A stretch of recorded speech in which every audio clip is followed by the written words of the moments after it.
Selamat pagi Sir Putra, saya Abraham Wijaya dari kelas 11A. Jadi pada hari ini sesuai yang di GC, saya akan menjelaskan tentang sistem koordinasi. Nah, kita mulai dari yang pertama nih Sir. Nah oke Sir, jadi yang pertama itu ada pengertian dari sistem koordinasi. Pengertian dari sistem koordinasi itu adalah gabungan dari sistem syaraf, hormon atau endoktrin, dan sistem indera yang mengatur kegiatan organ-organ tubuh kita. Nah, kita lanjut berikutnya. Oke Sir, jadi yang selanjutnya itu kita bakal bahas struktur sel syarafnya. Strukturnya itu yang pertama tuh ada dendrit, badan sel, nukleus, akson, nodus Ranvier, abis itu ada sel Schwann sama selubung myelin. Nah, abis itu selanjutnya itu kita bakal bahas fungsi masing-masing dari sel syaraf tersebut. Nah, yang pertama itu kita bahas itu dendrit. Kita bahas di dendrit itu, dia tuh menerima impuls dan mengantarkannya ke badan sel. Kemudian badan selnya itu menerima impuls dari dendrit dan menyalurkannya atau meneruskannya ke akson. Kemudian ada nukleus. Nukleus itu mengatur aktivitas neuron. Nah, kemudian ada akson. Akson itu menerima impuls dari badan sel tadi, kemudian dia mengantarkannya ke sel-sel syaraf lain. Kemudian ada nodus Ranvier. Nodus Ranvier itu dia tuh mempercepat jalannya impuls.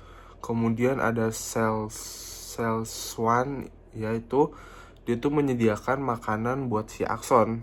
Nah, kemudian ada juga yang terakhir itu selubung myelin.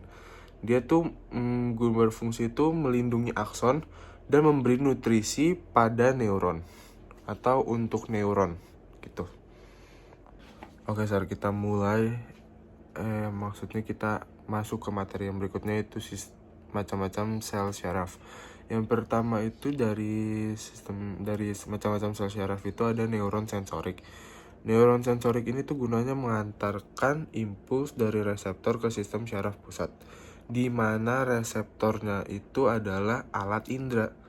Nah, kemudian ada neuron motorik. Neuron motorik ini tuh dia mengantarkan impuls dari sistem syaraf pusat ke efektor. Nah, efektornya itu adalah otot dan kelenjar. Kemudian ada neuron asosiasi. Nah, dari namanya jadi kita udah tahu kan, neuron asosiasi ini tuh menghubungkan antara neuron sensorik dan neuron motorik, yang dimana dia tuh terdiri dari otak dan sumsum tulang belakang. Oke, berikutnya kita lanjut ke susunan sistem syaraf. Sistem syaraf itu ada dua. Yang pertama ada sistem syaraf pusat sama sistem syaraf tepi. Di sistem syaraf pusat itu ada itu di otak sama di sumsum tulang belakang. Nah, kemudian sistem syaraf tepi itu ada dua. Dia tuh berdasarkan tempat sama berdasarkan fungsinya. Yang berdasarkan tempat itu namanya itu kranial dan spinal.